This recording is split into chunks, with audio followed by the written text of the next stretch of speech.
Good morning, Las Vegas. It's Zandra Pollard with It's Where I Am. Today, we're talking about student loan forgiveness, the continuation of the wealth gap. So, we have $10,000 knocked off. Are you happy? Are you excited about that? Or are you pissed off because it's not enough? For me, it's just the tip of the iceberg.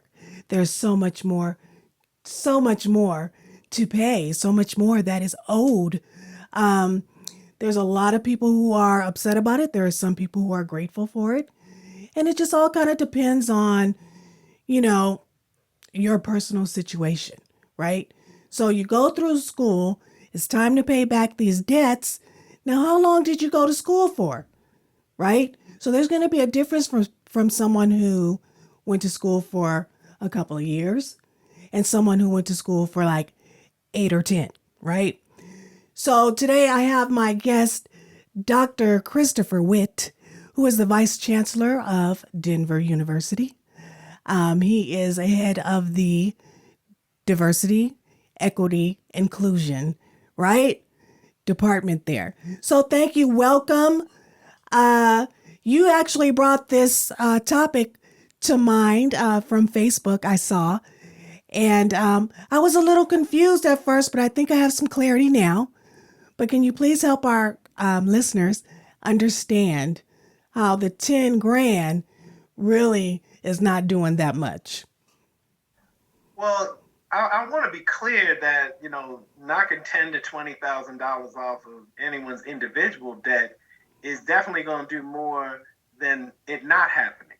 The real concern comes when we talk about kind of on a broad level, when we talk about the Black community, other communities of color across the United States that really live in the reality of a racial wealth gap when compared to their white counterparts. And that racial wealth gap has persisted for generations. And when we look at the last couple decades, it's really fluctuated depending on the status of our economy and, the various market fluctuations that we've seen between 10 times as much wealth in the hands of white families versus their Black counterparts, all the way up to over 20 times. And when I say that, I'm not talking about 10% or 20%. I'm talking about 10 to 20 times more wealth in the hands of white households versus similar households in Black communities. And then when we look at the comparisons between Black and Latino communities and others,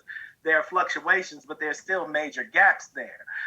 So with that being a reality, just because of the history that we've had of wealth building tools being designed to help build a white middle class, to help build wealth in the hands of white families. In many cases throughout the 20th century, there were various points where Black folks were excluded from those wealth building tools. And Right. we still live with those legacies because wealth is something that is generational.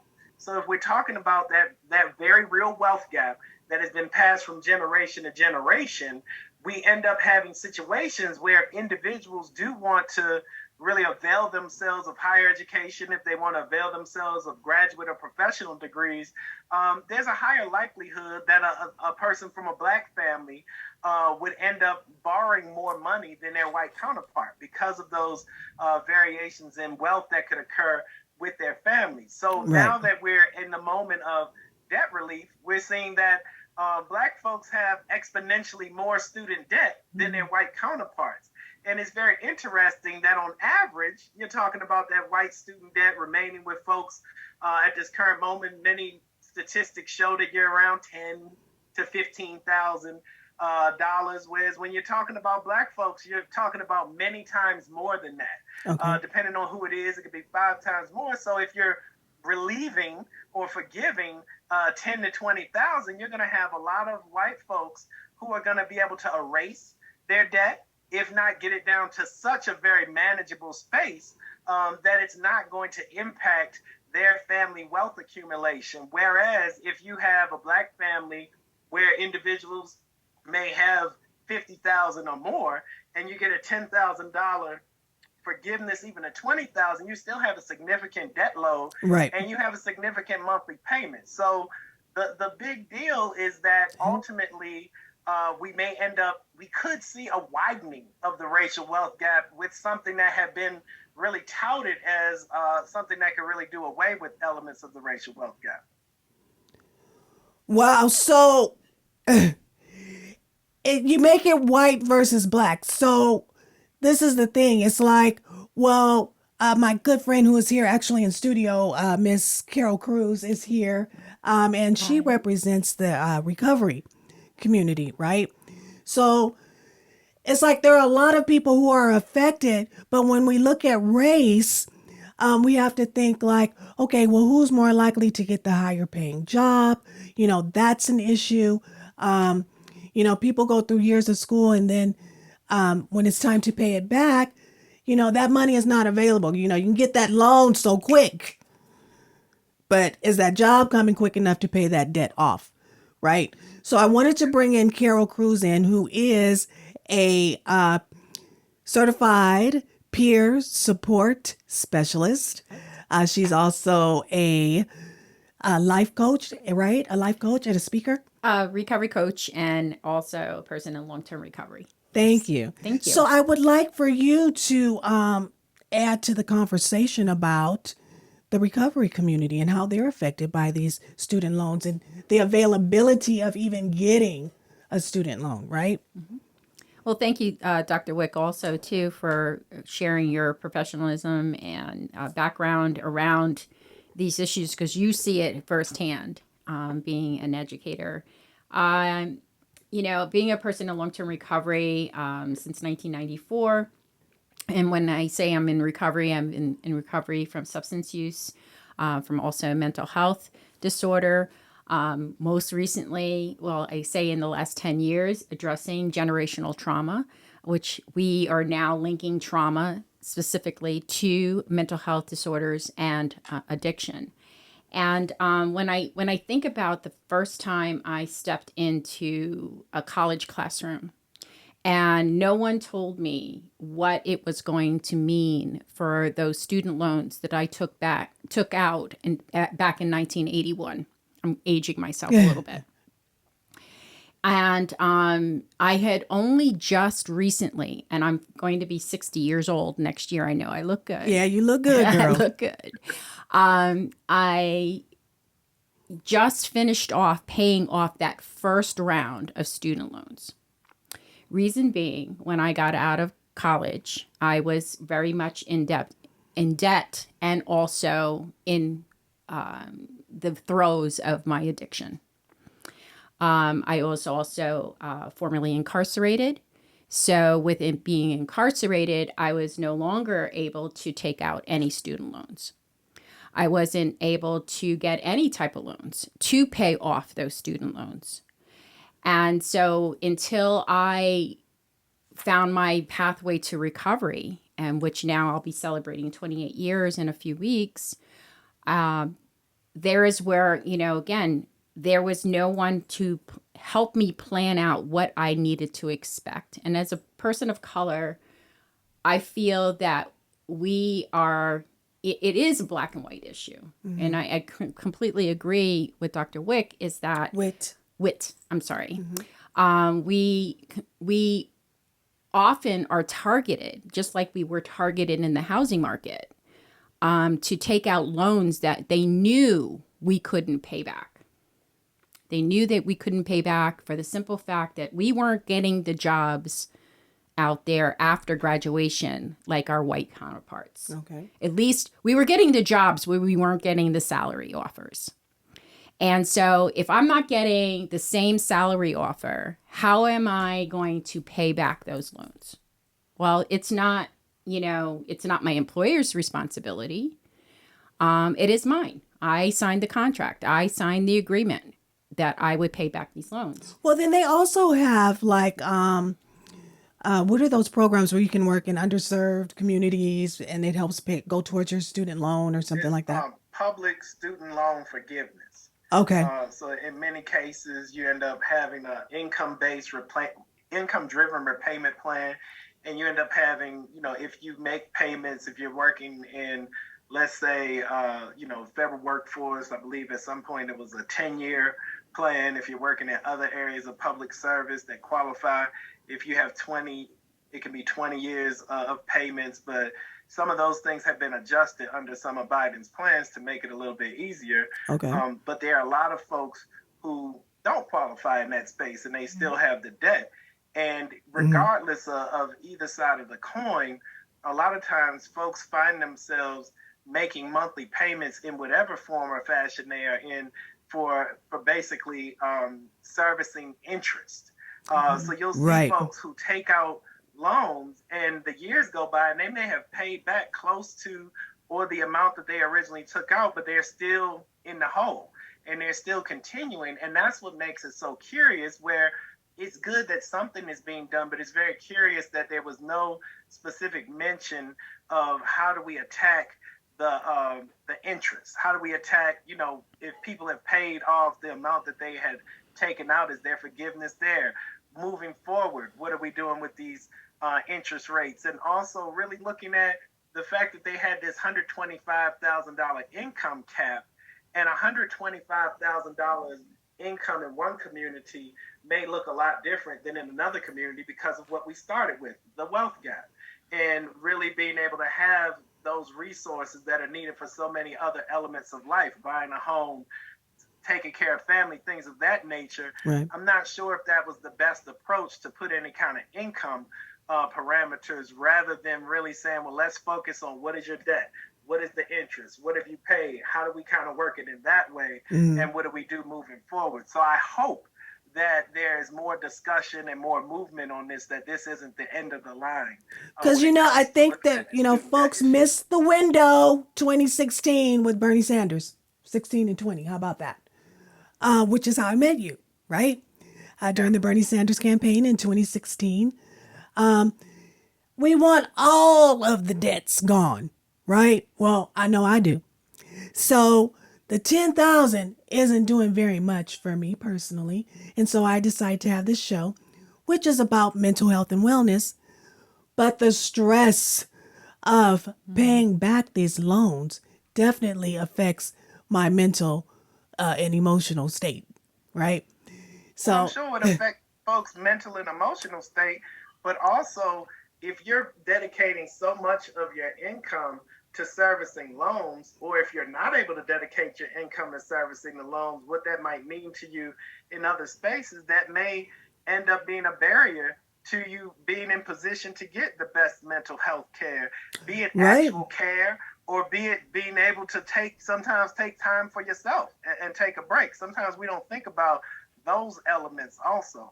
And I've met so many people who have continued their education just because they were not ready to pay back those student loans. And so they're accruing more and more debt, right?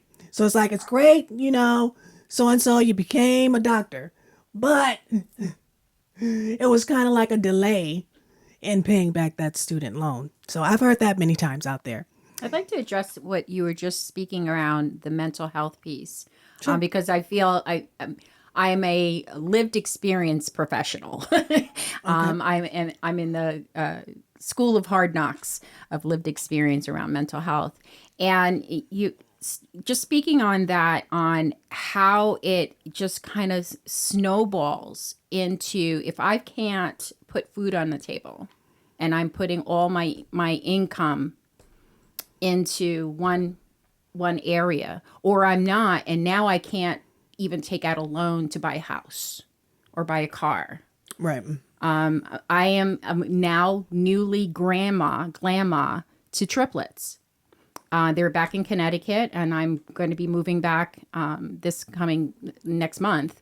And I fear for their future, for the fact that my son, has now not one, not two, but 3 children. He also has student debt. He also wants to buy a home large enough to fill for his family. And that alone, and he's also diagnosed with a mental health disorder. So that in itself, and he's a Black man. Okay.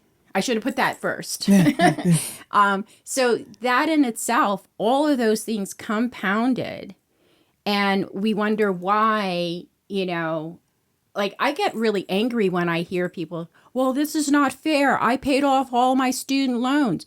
Well, you know what? If we were all back in the 50s and 60s, we wouldn't have had to pay any loans because there was no loans for schooling, for college, right? There was a GI Bill, there was other means, but it wasn't targeted, it wasn't serving us as people of color. But the reason why I said earlier that I don't see it as just black and white, and I'm sure many of our listeners out there don't as well, because there is that mental health component, right? So people are able to get an education if they have mental health issues, but how are they going to, do in the workforce? How's that learning curve going to go? And so those folks will be affected as well. So it's kind of easier for me. I do understand the black and white piece, but there are other groups of people, such as I felt the recovery community, folks that are in psych services at school.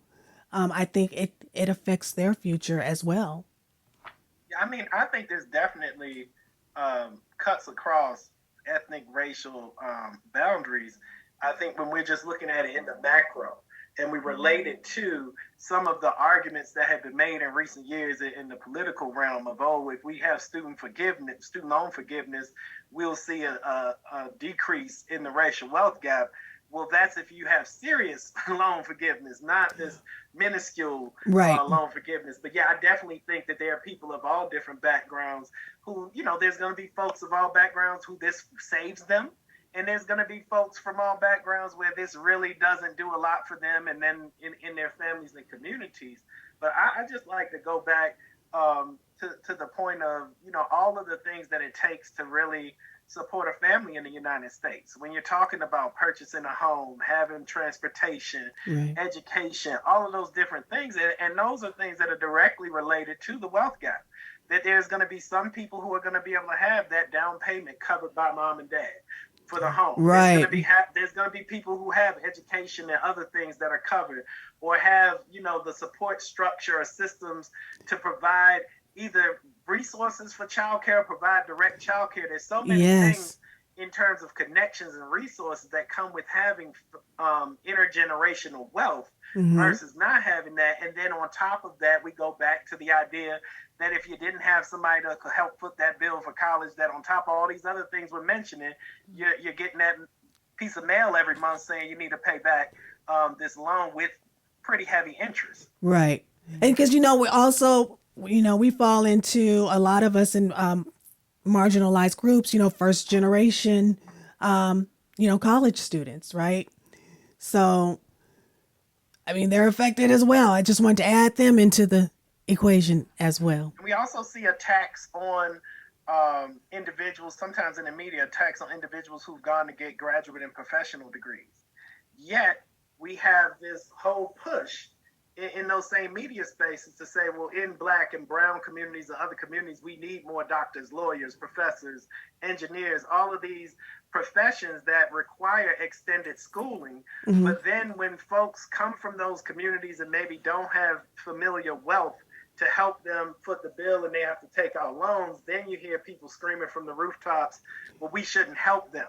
But then we have folks who say, we bail out the auto industry, we bail out banks, we bail out all of these big entities, and you don't hear too much. But then when it's your neighbor, all of a sudden people get really upset. And I think some of it is it starts to become a little bit more personal, because they can imagine the person across the street for however they feel about them. Whereas when we're talking about the big bank or the big auto company, for whatever reason, we as Americans have some kind of disconnect.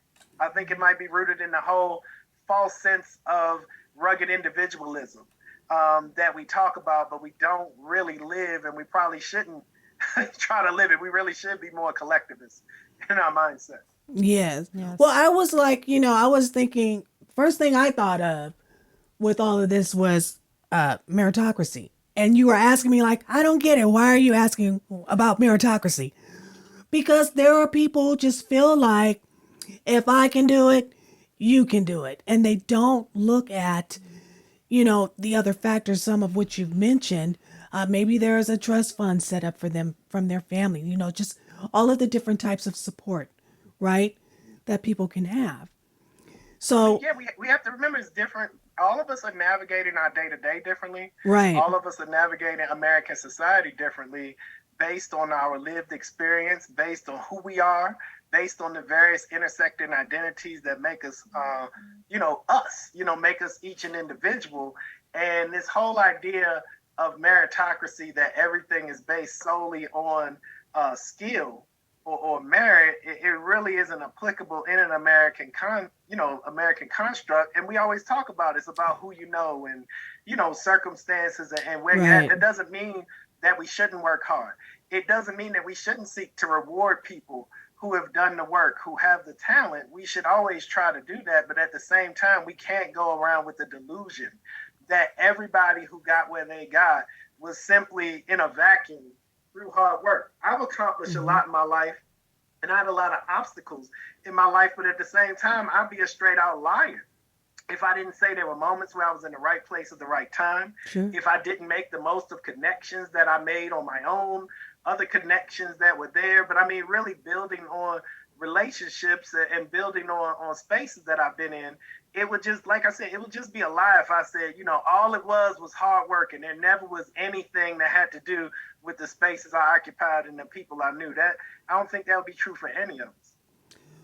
Well, sir, I want to thank you for coming on to the show.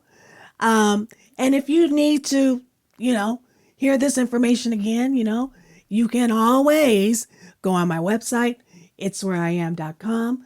Also, the podcast is available on Apple, Spotify, Google, and Amazon. So thank you again, Vice Chancellor Dr. Christopher Witt, for coming on to the show. Thank you for the valuable information that you've provided. Is there anything you want our listeners to know?